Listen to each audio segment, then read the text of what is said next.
Vou falar sobre a festa de Purim. Vamos descobrir alguns conceitos dentro da Torá. E vamos avançar. E vamos descobrir o que realmente Purim está falando. O que está dizendo Purim. A gente tem aqui, eu fiz aqui um slide, né? E a gente vai começar algo interessante aqui. A gente ouve falar muito no trigo da Torá. É assim que se escreve.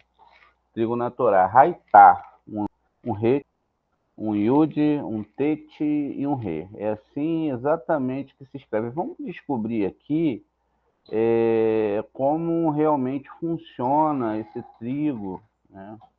E como é, na verdade, essa situação desse trigo. Muito bem. Primeiro a gente deve perceber, que a gente vai. Olha, então aqui a gente tem um raminho de trigo. E aí, eu vou escrever trigo aqui em português, para a gente saber que a palavra aqui abaixo é trigo. Então, Deus fala que ele vai separar o joio do trigo. Todo mundo leva tudo isso muito alegoricamente e acaba, então, às vezes, esquecendo que existe um grande segredo dentro disso tudo. Bem, então tem o trigo aqui, e a palavra trigo é raitá. Vamos ver aqui gramaticamente, já tem os números aqui em cima, ó. O rete é 8, o iud vale 10, o tet vale 9 e o re vale 5. Ok. Vamos fazer aqui uma montagem aqui de uma conta. Então vamos lá. 8 mais 10 do iud mais 9 mais 5. Então eu tenho aqui essa somatória ali, ó. É isso? Quanto vai me dar? Vai me dar 32.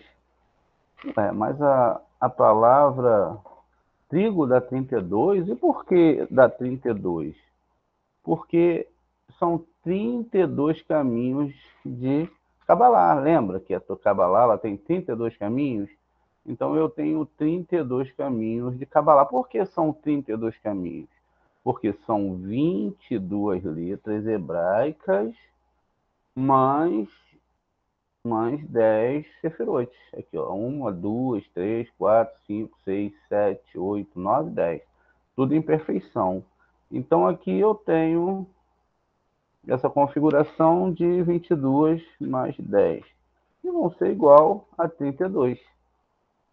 A Torá tudo bate corretamente, tá vendo? Eu tenho 22 letras hebraicas mais 10 sefirotes, 32 caminhos. Incrível, né? Muito bem.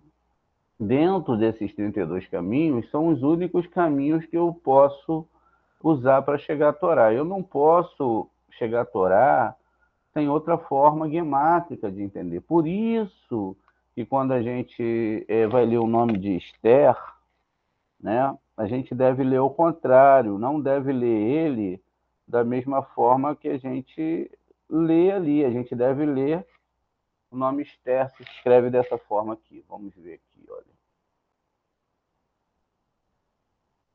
Primeiro vamos escrever em português.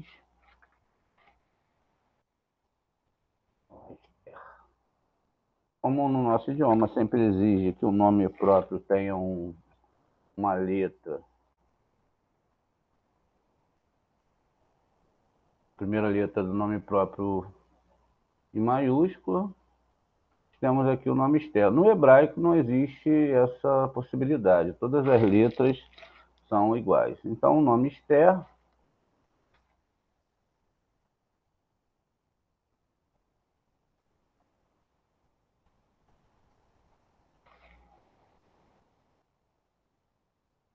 ele vai ser escrito com Aleph, então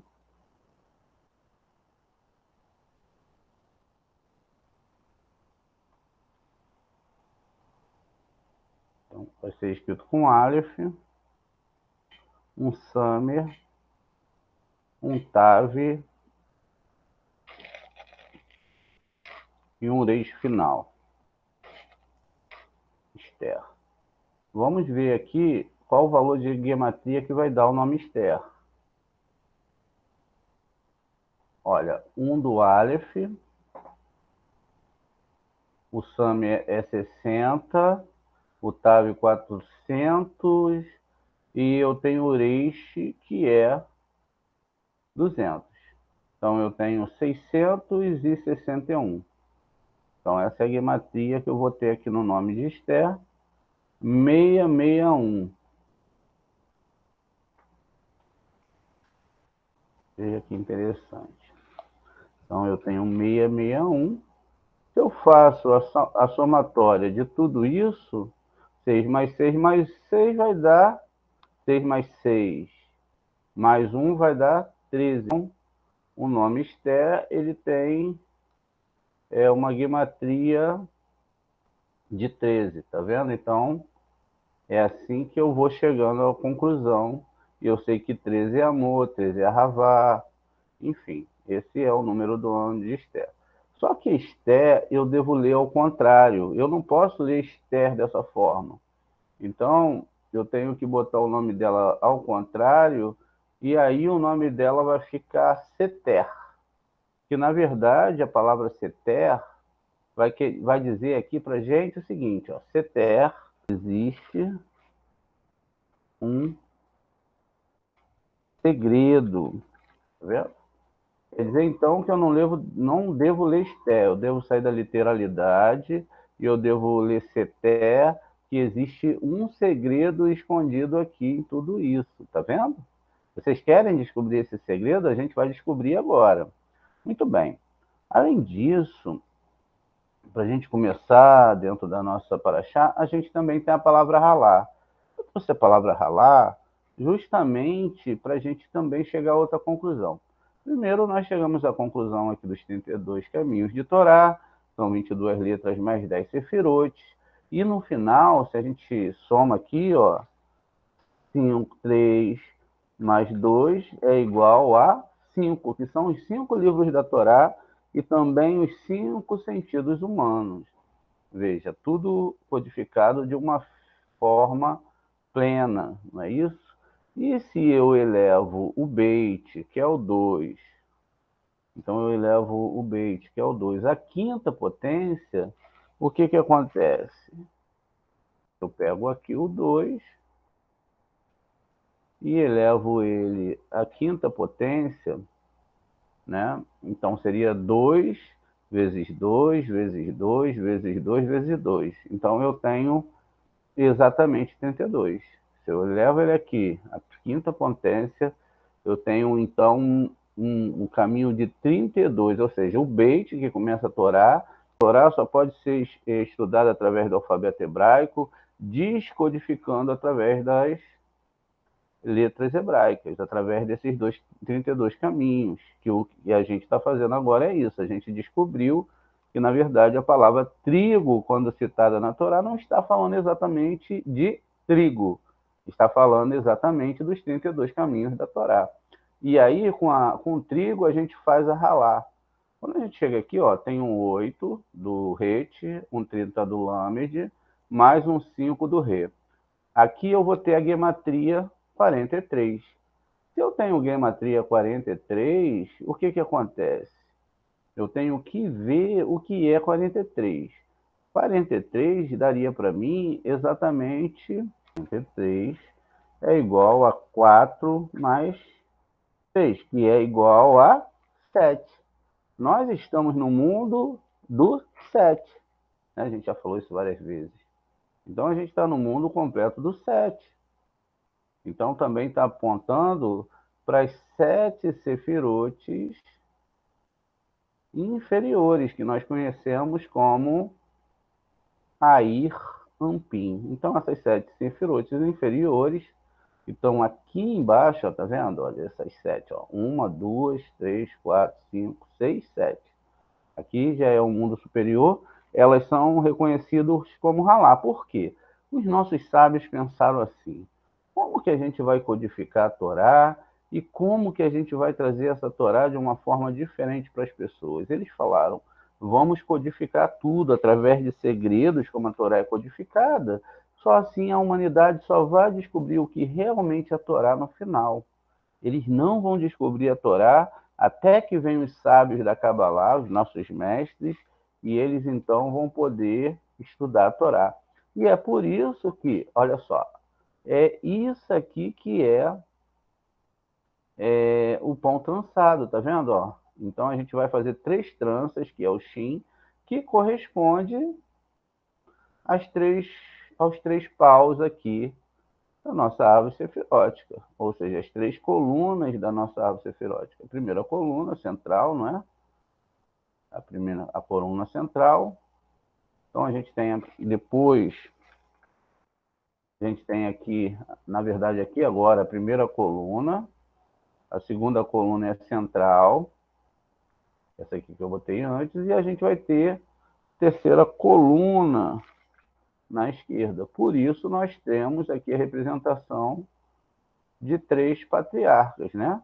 Então, qual era o primeiro patriarca? Abraão. O segundo patriarca era Jacob, que é a parte central, ou seja, é a junção dos outros 2 patriarcas, e eu tenho Issaque. E quando a gente olha aqui, ó, dentro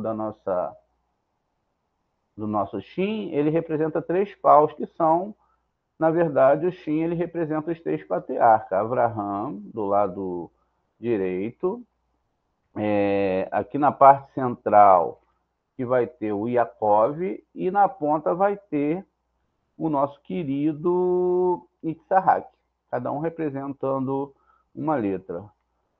O Vav, o Zain e o Yud, que vai gerar a palavra Ziv. Quando você escreve, separa essa palavra Ziv, né, que é luz ou uma força.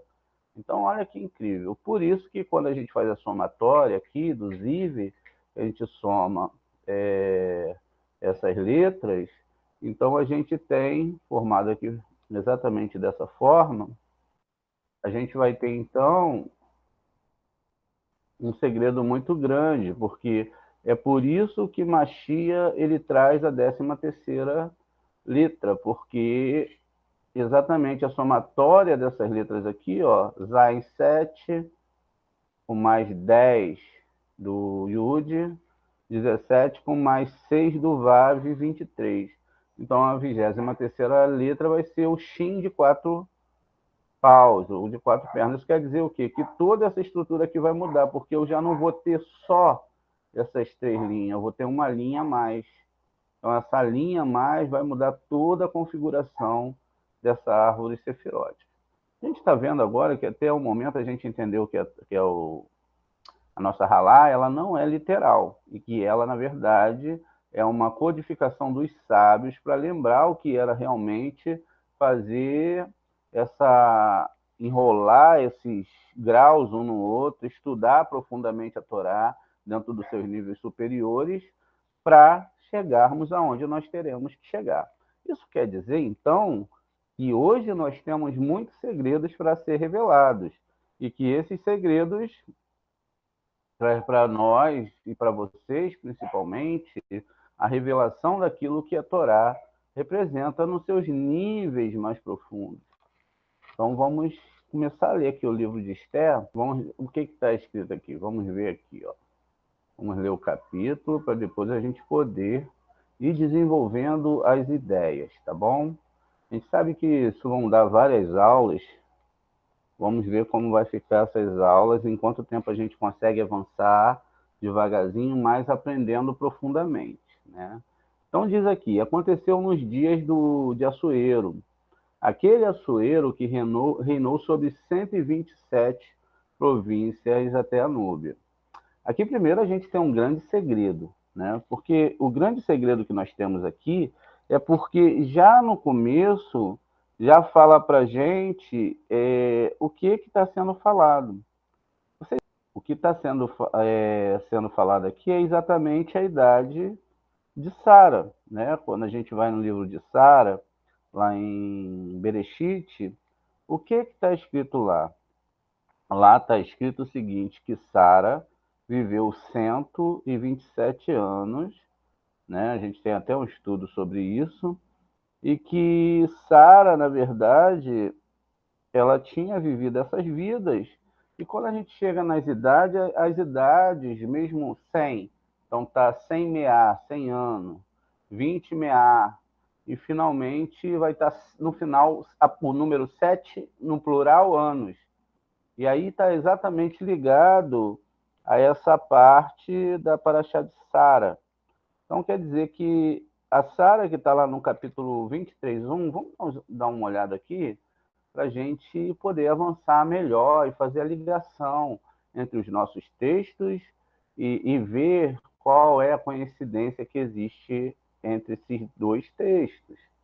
A Paraxá Raê Sará, ele está em Bereshit 23.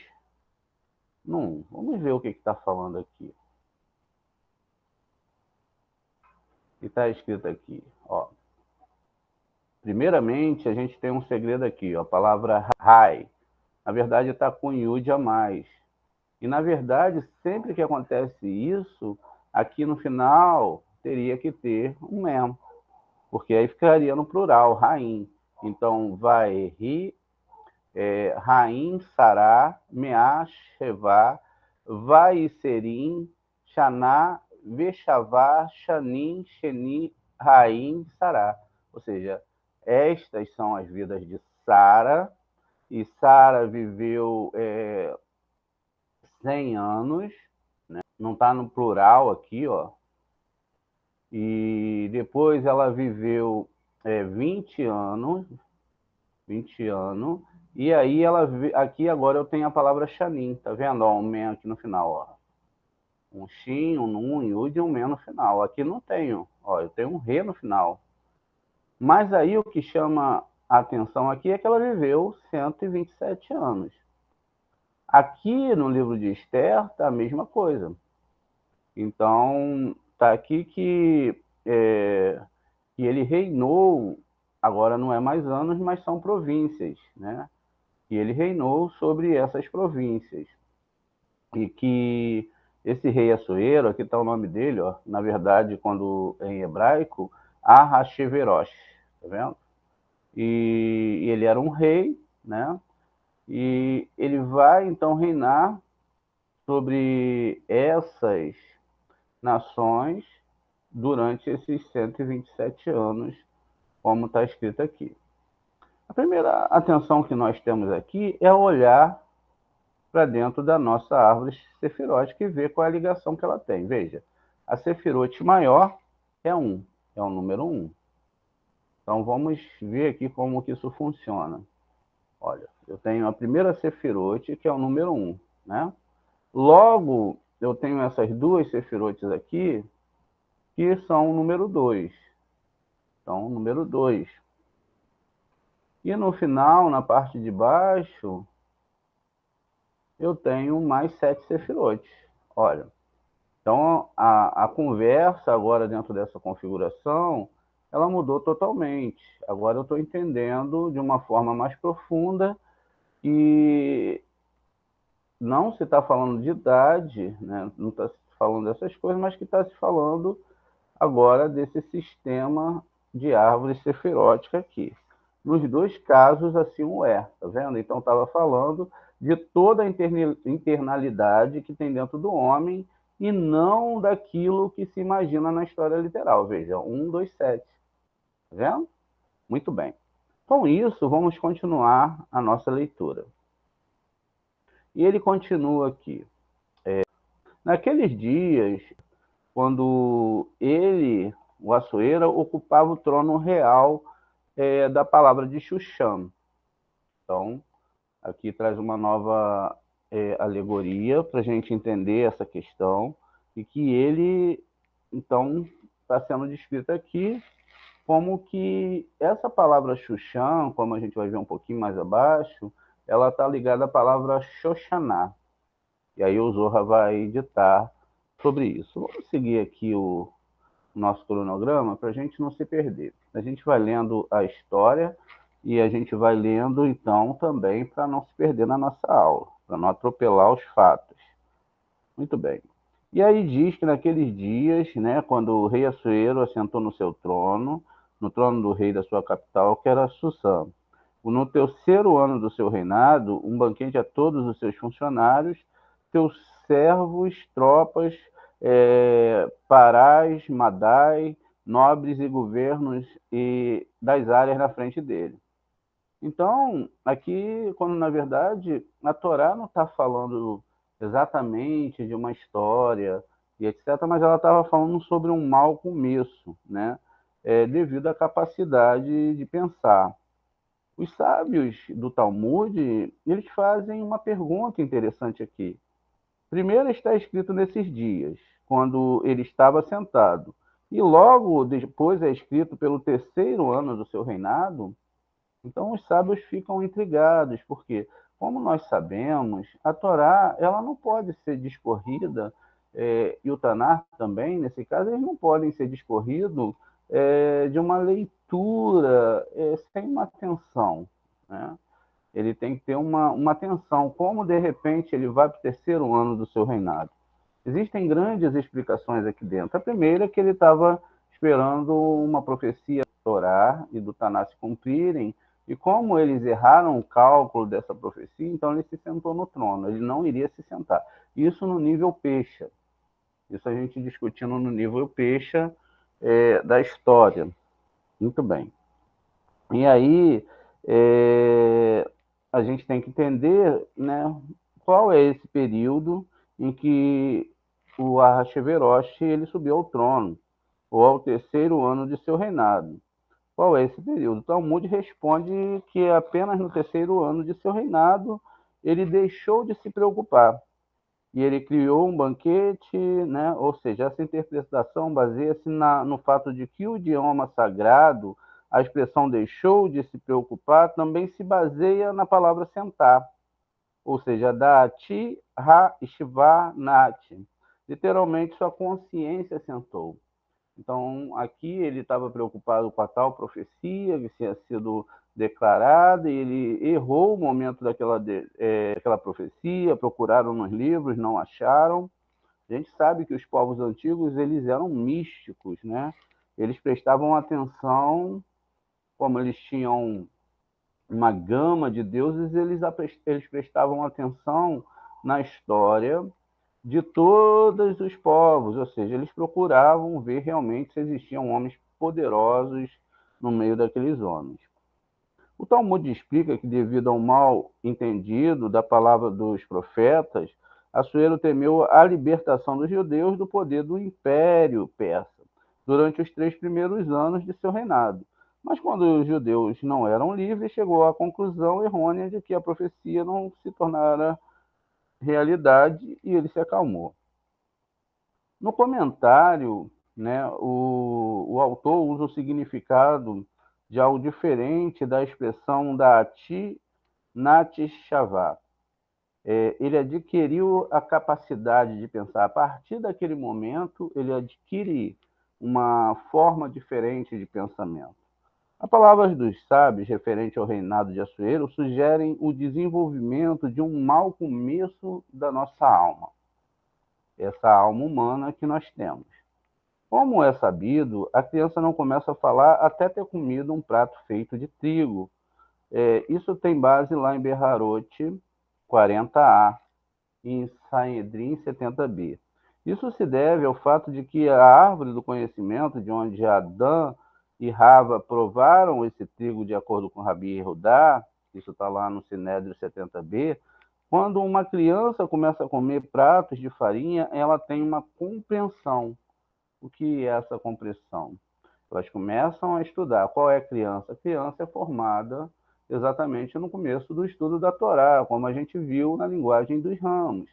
Então, quando a gente tem aqui uma sefirot visível chamada Da'at, ela é muito falada, mas ela é uma sefirá invisível justamente porque ela é a ligação de duas sefirotes, sabedoria e entendimento. Então, eu tenho Rorimá, sabedoria, entendimento binar, e elas vão convergir aqui exatamente nessa sefirote, que é invisível e chamado de Da'at.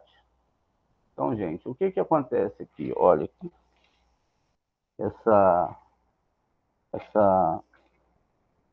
Sefirot invisível, ela está aqui exatamente aqui nesse meio, ó, e ela é de onde as outras Sefirotes vão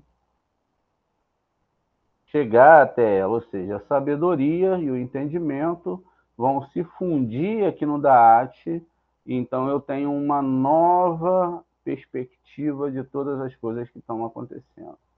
Todo ser humano, ó, fiz aqui uma ligaçãozinha que não existe no original, mas só para a gente ter um entendimento mais profundo aqui do que nós estamos falando. Veja, então elas se ligam aqui nesse Da'at, e esse Da'at é uma Sefirot invisível que agora passa a administrar todo o entendimento sobre a Torá. E é isso que está sendo falado no livro de Esther, sobre essa questão, porque todo ser humano é controlado pelo Eterno, independente do que ele é e de onde ele vai, ele é controlado por vontades, tanto de lado direito ou esquerdo, mas é sempre o Eterno que manda a vontade, e a pessoa pode resistir ao seu Yetzer Hará ou pode dar seguimento para o seu Yetzer Hará. Muito bem. Então, pelo mesmo motivo, a proibição de rezar ou pronunciar as palavras da Torá ao lado das fezes não se aplica às fezes de uma criança, que ainda não pode comer o quesite, de acordo com opinião diferentes, né, de 30 a 50 ml. Se ele não comeu trigo, não tem problema ainda. Produtos de farinha, estas leis são decretadas em detalhes lá no Código de Churraro, na seção de Orar Raim. O capítulo 76. O fato é que as fezes adquirem um cheiro ruim devido à luxúria alimentar. Essa luxúria alimentar é quando nós misturamos vários tipos de questões alimentares e etc. E o nosso ego e a nossa vontade, o nosso desejo, ele assume todo o nosso gosto, né? Então, a todo momento nós temos vários tipos de desejos alimentares. E então a pessoa come justamente essas misturas por causa desse sabor, dessas forças, né, que está no mal do alimento. Portanto, no versículo seguinte está escrito: para o terceiro ano de seu reinado, a criança tem a capacidade de pensar apenas no terceiro ano da sua vida, depois que ela deixa de se alimentar do leite da sua mãe. Isso vai lá, está em Ketubot 60a. A gente sabe claramente aqui que tudo que a gente está falando é uma alegoria. Então, essa alegoria está falando da pessoa que está no seu desenvolvimento de Torá, que está começando um estudo de Torá sério, onde a pessoa realmente não está olhando para a Torá como um simples livro religioso, mas sim para um livro que mantém todos os segredos do universo e o controle dos seus desejos mais impróprios para que ela possa avançar com a Torá.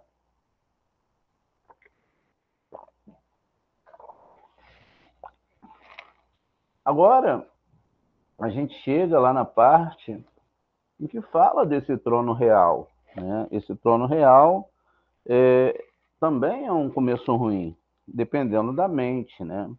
Porque ele tem 4 pilares, né? Ou 4 pernas. Aqui a gente tem as 4 pernas do trono, representado por pilares, e ele é a base de quê?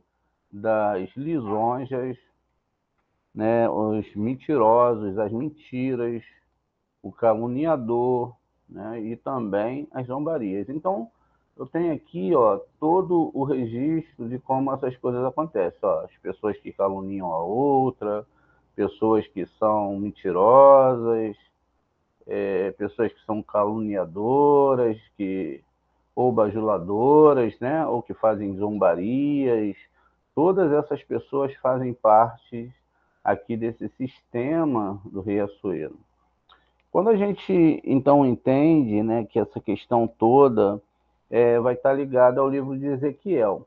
Quando a gente pega aqui no livro de Ezequiel, a gente tem aqui exatamente, olha, uma descrição do que parecia dos seus lombos para cima, viu um brilho como de ambar, que parecia fogo envolto em uma moldura, e do que parecia ser seus lombos para baixo, viu que parecia ser um fogo e um esplendor.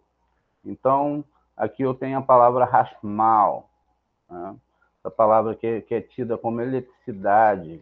Então, essa palavra Hashmal, ela vai gerar exatamente esses tipos de pecados. Veja, eu tenho o Re, está ligado aqui à palavra bajuladores. Então, eu tenho aqui dentro do meu sistema. Eu tenho o Shin, que está ligado aqui às palavras mentirosos, Kekernim. Eu tenho o man, que tá ligado a essa palavra, mas eu acabei, deixa eu completar essa palavra aqui. Summit,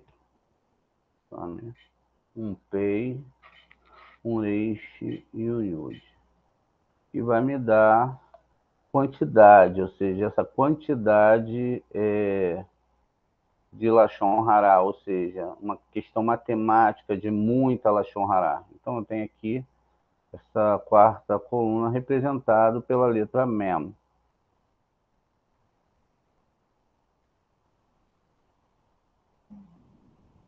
E logo depois eu tenho aqui a palavra zombarias, descrita aqui, representado pela letra Lamed. Veja, toda essa palavra Hashmal está ligada aqui a essas quatro colunas. Então, isso também é descrito aqui, que esse acróstico, né, da palavra Hashmal, junto com o mundo espiritual, deixa eu só diminuir aqui, gente, tirar isso da nossa frente. Bem, agora sim. Com este nome, né? Segundo está lá em Ezequiel 1:27, e isso é falado pelo Malbim. Há também um mundo paralelo de forças do mal. As pessoas imersas em um desses quatro vícios não poderão ver a presença divina.